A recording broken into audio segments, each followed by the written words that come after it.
Assalamualaikum warahmatullahi wabarakatuh. Hari ini Ibu akan menjelaskan tentang termokimia, yaitu bab baru, bab 2 yang akan kalian pelajari selanjutnya. Buka buku kalian halaman 28.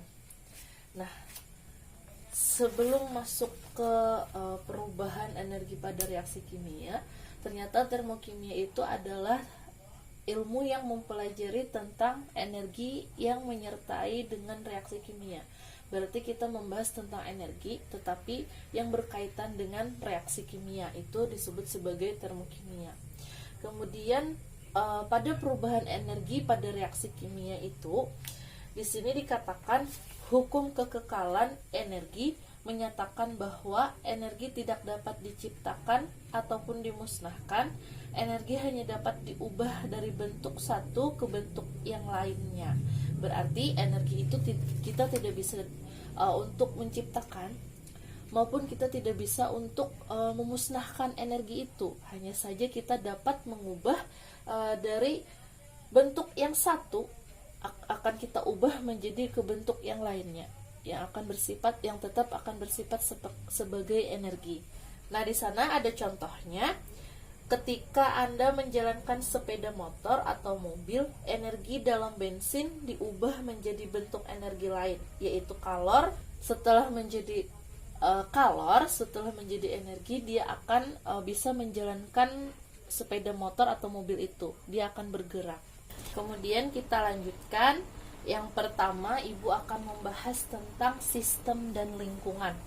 Nah, kalian lihat di bukunya, katanya sistem itu adalah segala sesuatu yang menjadi pusat perhatian dalam mempelajari perubahan energi.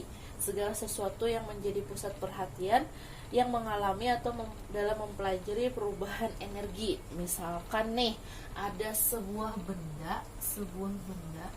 Benda ini kita sebut sebagai sistem. Benda inilah yang kita lihat atau yang kita amati dalam perubahan energi, bukan yang di luar benda ini. Yang di dalam benda ini atau yang akan menjadi pusat perhatian ini adalah yang sebagai sistem. Nah, ini sebagai sistem. Yang di dalam ini adalah sebagai sistem. Sedangkan lingkungan, kalau lingkungan adalah hal-hal di luar sistem yang membatasi sistem. Misalnya ada juga sebuah benda, di mana benda ini yang menjadi lingkungannya adalah yang di luar sistem, atau di luar benda. Yang di luar benda ini disebut sebagai lingkungan.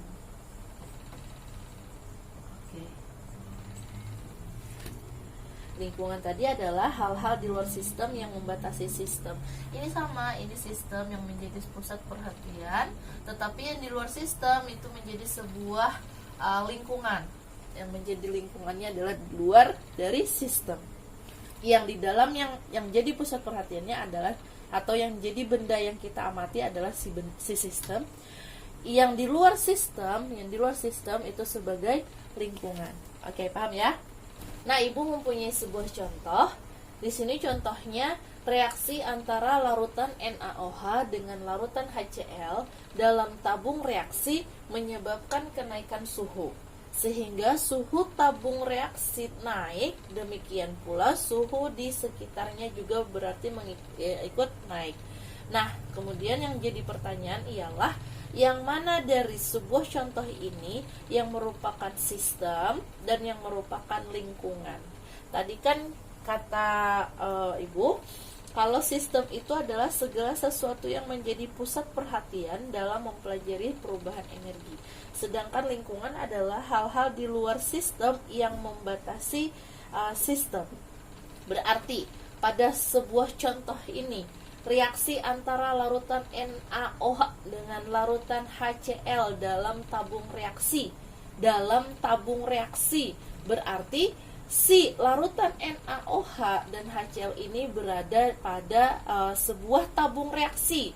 menyebabkan kenaikan suhu, sehingga suhu tabung reaksi naik, demikian pula suhu di sekitarnya. Yang menjadi sistem berarti ialah yang menjadi pusat perhatian dari soal ini ialah si larutan NaOH dan larutan HCl dalam tabung reaksi. Berarti yang menjadi sistem yang jadi pusat perhatian karena si larutan NaOH dan larutan HCl inilah yang akan yang bereaksi menjadi sebuah perubahan energi yang menyebabkan adanya kenaikan suhu, maka dialah yang menjadi sistemnya. Berarti sistemnya ialah larutan NaOH dan larutan HCl. Kemudian untuk lingkungan berarti yang di luar dari si sistem, di luar dari si larutan NaOH dan larutan HCl, yaitu selain kalau kita berpikir ialah dia si suhu udara kan ini, sehingga suhu tabung reaksi naik, demikian pula suhu di sekitarnya. Berarti yang menjadi lingkungannya adalah si suhu udara yang berada di luar pada tabung reaksi. Ternyata si tabung reaksi pun akan menjadi sebuah lingkungan karena dia sebagai tempat atau wadah yang dipakai pada si sistem, maka dia bisa kita sebut sebagai lingkungannya dari si larutan NaOH maupun larutan HCl. Berarti yang menjadi lingkungan pun ialah si tabung reaksi dan suhu di sekitarnya, atau kita bisa tuliskan dia adalah suhu udara. Oke. Ya, inilah jadinya yang sistem ialah larutan NaOH dan larutan HCl. Untuk lingkungannya adalah si tabung reaksi maupun suhu yang di luar pada si tabung reaksi tersebut. Oke, paham ya untuk sistem dan lingkungan. Kemudian untuk sistem, ternyata sistem ini terbagi menjadi 3 berdasarkan interaksi dengan si lingkungannya. Yang pertama ada sistem terbuka, ada sistem tertutup, dan sistem terisolasi. Kita lihat untuk sistem yang terbuka. Sistem terbuka adalah sistem yang memungkinkan terjadinya perpindahan massa. Massa itu seperti materi ataupun zat, dan energi dengan lingkungannya. Katanya sistem itu ialah suatu sistem di mana antara sistem dan lingkungan dapat terjadi perpindahan materi. Antara sistem dan lingkungan tempat atau terjadinya suatu perpindahan materi. Contohnya di sana kalau di buku seperti samudra. Samudra itu katanya merupakan contoh dari sistem terbuka. Kalau contoh lain untuk sistem terbuka ialah reaksi suatu zat dalam wadah terbuka, misalkan saja seperti larutan NaCl maupun larutan HCl tadi atau asam klorida yang kita buat dalam tabung reaksi, di mana tabung reaksinya itu tidak kita tutup. Untuk tabung reaksinya, maka di sana tadi katanya akan mengalami sebuah kenaikan suhu, di mana kenaikan suhunya itu menyebabkan pula untuk suhu di sekitarnya juga ikut naik. Nah, seperti contoh lainnya yaitu seperti larutan NaCl tadi dengan larutan HCl tadi yang berada pada tabung reaksi terbuka.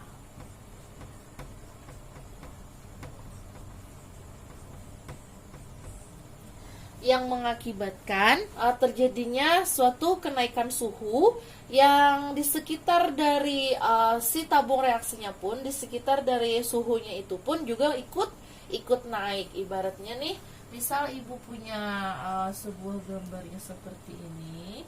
Nah, di mana di dalam sini ini tabung reaksi. Di dalam sini merupakan sebuah larutan NaCl plus HCl. Nah, di sini ada NaCl dan HCl. Ini tidak kita tutup untuk tabung reaksinya, sehingga suhu dari tabung reaksi ini dia naik, dia suhunya naik.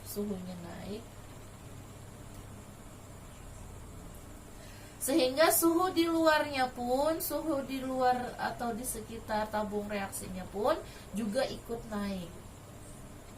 Suhunya ikut naik. Nah, ini juga kita bisa sebut dia sebagai sistem terbuka. Oke, paham ya untuk sistem terbuka. Kalau bisa contoh lainnya seperti misal kita membakar kayu. Nah, membakar kayu.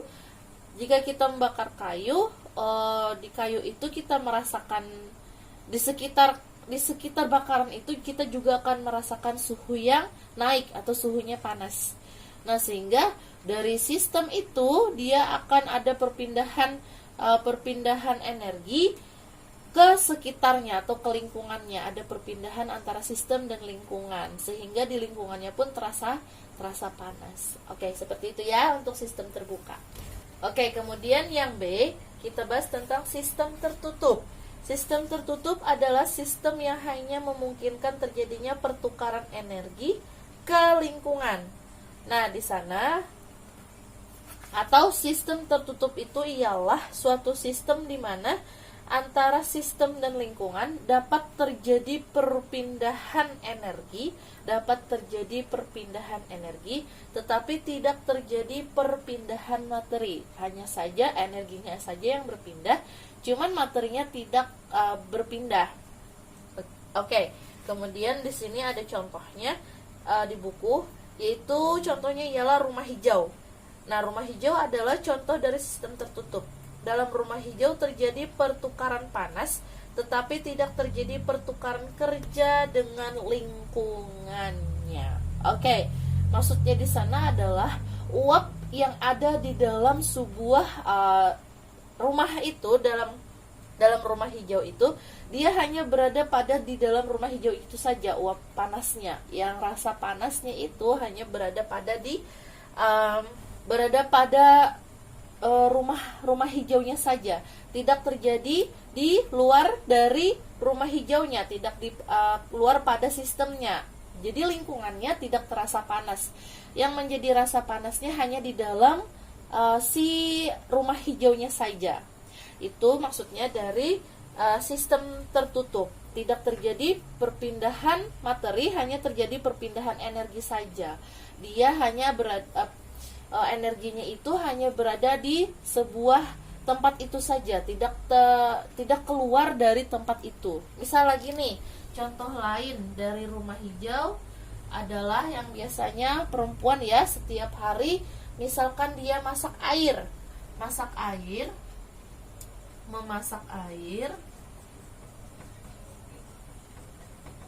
di dalam panci tertutup.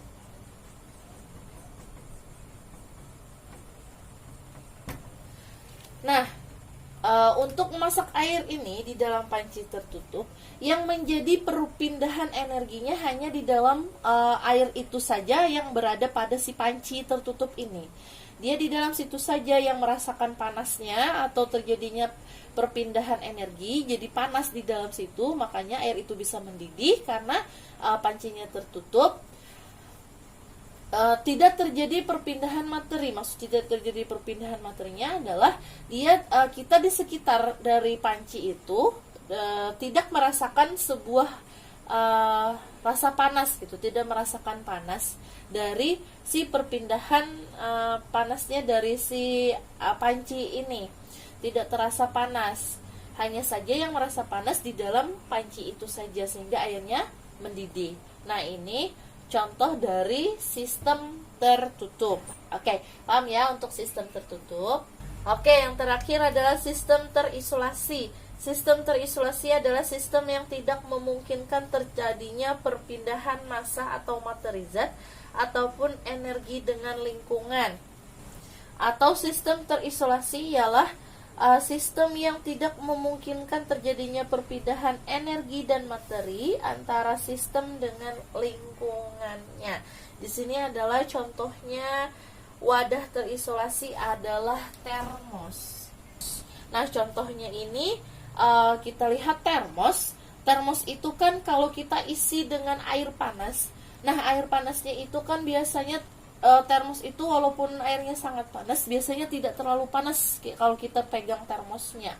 Karena sistem yang di dalamnya itu tidak terjadinya perpindahan energi maupun perpindahan materi ke lingkungannya, sehingga kita tidak terlalu merasa panas saat memegang si termos itu, karena suhu di dalamnya tidak keluar, tidak terjadi perpindahan antara materi dan sistem. Oke, ini adalah beberapa contoh dari sistem yang terbagi menjadi 3.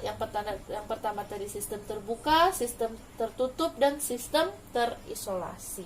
Oke, paham ya? Nah, kemudian kita bahas untuk rumus si perubahan energi. Nah, perubahan energi ini dilambangkan dengan delta E. Nah, ini namanya adalah delta ya. Ini delta E. Artinya perubahan energi. Dapat terjadi melalui pelepasan atau penyerapan kalor dan kerja. Jika kalor kita lambangkan dengan Q dan kerja kita lambangkan dengan W, maka rumusnya adalah delta E sama dengan Q ditambah dengan W. Nah, ini adalah rumus dari perubahan energi atau delta E, di mana Q ini tadi adalah kalor dan W ini adalah kerja.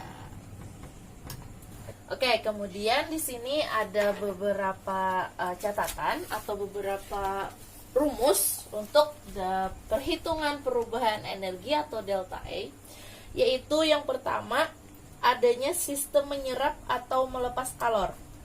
Kita membahas yang kalornya dulu. Ada sistem menyerap dan sistem melepas kalor. Oke, yang pertama kita bahas, jika sistem menyerap kalor, maka sistem akan mendapatkan energi. Maka Q-nya sama dengan positif. Jika sistem menyerap kalor, maka kalornya nilainya positif. Oke, jika sistem menyerap kalor, kalornya akan bersifat positif. Ini terdapat di contoh soal ya, nanti ada kata-kata seperti ini. Kemudian, yang kedua, jika sistem melepas kalor, artinya sistem akan mengeluarkan energi. Artinya sistem akan mengeluarkan energi, di mana kalornya akan bernilai negatif. Jika sistem melepas kalor, maka kalornya ini akan bernilai negatif. Oke, ini si kalor. Ini kita membahas yang si kalor ini. Kemudian untuk yang si kerja, yang B, sistem melakukan atau dikenai kerja. Oke, yang pertama, sistem melakukan kerja. Jika sistem melakukan kerja, maka sistem akan mengeluarkan energi. Berarti W-nya itu sama dengan negatif. Berarti kerjanya di sini nanti sama dengan negatif. Oke, kemudian jika sistem dikenai kerja atau sistem mendapatkan kerja, maka dia nilai W-nya adalah positif. Jika sistem dikenai kerja, sistem akan mendapat energi. Dia akan mendapatkan energi, maka nilai si kerjanya ini sebesar positif. Nilainya adalah positif. W-nya sama dengan positif. Oke, ini adalah rumus ya. Harus dihafal dan diingat. Siapa tahu nanti soalnya ada. Oke, paham ya? Ibu kasih contoh soal. Suatu sistem menyerap kalor sebanyak 400 kJ. KJ-nya adalah kilojoule. Dan melakukan kerja setara dengan 150 kJ. Berapakah perubahan energi dalam sistem tersebut? Oke, kita coba jawab. Oke. Yang pertama kita tulis terlebih dahulu diketahuinya. Jangan lupa kita tulis dahulu diketahuinya. Di sini kita telah soal suatu sistem menyerap kalor sebanyak 400 kJ. Sistem menyerap kalor berarti dia diketahuinya yang 400 kJ ini adalah si kalornya. Kalor lambangnya Q. Tetapi kata-katanya di sana ialah dia sistem menyerap kalor. Tadi kan kata Ibu kalau dia menyerap kalor berarti nilai Q-nya itu adalah positif. Berarti kita tulis positif, nilainya sebesar 400 kilojoule. Oke, untuk kalornya. Kemudian dan melakukan kerja setara dengan 150 kilojoule. Melakukan kerja berarti dia adalah si W. Kita tulis W, kerja, W itu adalah kerja, tetapi dia melakukan kerja. Kalau dia melakukan kerja, berarti nilai dari W ini adalah, nilainya tadi 150, berarti nilainya W ini kalau dia melakukan kerja adalah nilai W-nya negatif. Kita tulis nilainya sebesar 150 kilojoule. Oke, sampai sini paham. Kemudian yang ditanyakannya ialah delta E, perubahan energi. Penyelesaian, karena sudah diketahuinya tadi keduanya, untuk kalor dan W-nya sudah diketahui, kita langsung masukkan dia ke dalam rumus. Rumusnya tadi adalah delta E sama dengan Q ditambah dengan W. Oke, Q-nya tadi nilainya adalah positif 400. Positif 400 kilojoule. Ditambahkan dengan W-nya tadi nilainya adalah negatif 150. Berarti kita kasih kurung ya untuk membedakan tanda positif dan nilai si kerjanya 150 kilojoule. Oke, berarti positif 400 positif dikali dengan negatif berarti hasilnya negatif 150 kilojoule. Sama ya di sini kilojoule, ketinggalan Ibu di sini kilojoule. Berarti 400 dikurang 150 nilainya sebesar positif 250 kilojoule. Paham ya? Seperti ini perhitungan dalam delta E atau perubahan energi. Kemudian kita lanjutkan, kerja merupakan bentuk energi yang menggambarkan suatu perpindahan energi antara kondisi mekanik sistem dengan lingkungan. Nah, pada reaksi kimia, jenis kerja yang biasa digunakan adalah kerja yang melibatkan perubahan volume gas atau delta P pada tekanan P tetap. V ya, V. Pada P tetap, tekanan P tetap. Oke, ini adalah rumus dari perubahan volume gas delta V pada tekanan tetap. Nah, itu rumusnya W sama dengan minus P dikali dengan delta V. Oke, W-nya adalah kerja, P-nya adalah tekanan, dan delta V-nya adalah perubahan gas. Oke, di sana ada catatan lagi, di mana tanda negatif dalam rumus dapat dipahami bahwa nih tanda negatif ini dikatakan yang A, jika volume gas diperbesar, volume gas yang ini kita perbesar, yang si volume gas ini kita perbesar, maka ekspansi atau delta P-nya positif. Maka nilai W-nya adalah negatif, artinya sistem melakukan kerja. Kemudian, jika volume gas diperkecil, volume gasnya kita perkecil, maka dia adalah kompresi atau delta V-nya adalah negatif. Nah, delta V-nya adalah negatif, nilai W-nya adalah positif. Berkebalikan, artinya sistem dikenai kerja. Oke, seperti itu ya. Nah, kemudian yang nomor 2 kita bahas tentang entalpi dan perubahan entalpi. Nah, sebagian besar reaksi kimia berlangsung pada tekanan tetap. Nah, kita berbicara tentang tekanan tetap. Banyaknya kalor yang dimiliki sistem pada tekanan tetap disebut sebagai entalpi. Ternyata entalpi ini dilambangkan dengan huruf H. Oke, tidak Ibu tuliskan ya. Kemudian entalpi merupakan jumlah energi yang terkandung dalam sistem atau E dan kerja atau BP, tekanan dan volume. Nah, di mana rumusnya adalah H sama dengan E ditambah dengan PV. Nah, ini rumus untuk entalpi, di mana H-nya adalah entalpi, E-nya adalah sistem, PV-nya adalah kerja. Oke, kemudian rumus di atas katanya dapat kita turunkan menjadi sebuah perubahan entalpi. Yang ini hanya rumus dari entalpi, ini rumus dari entalpi. Oke, jika kita turunkan dia pada si perubahan entalpi, kita turunkan dia pada perubahan entalpi,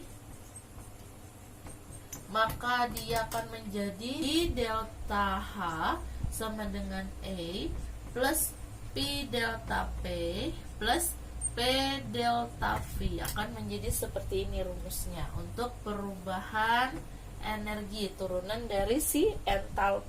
Untuk perubahan entalpi dari turunan si entalpi.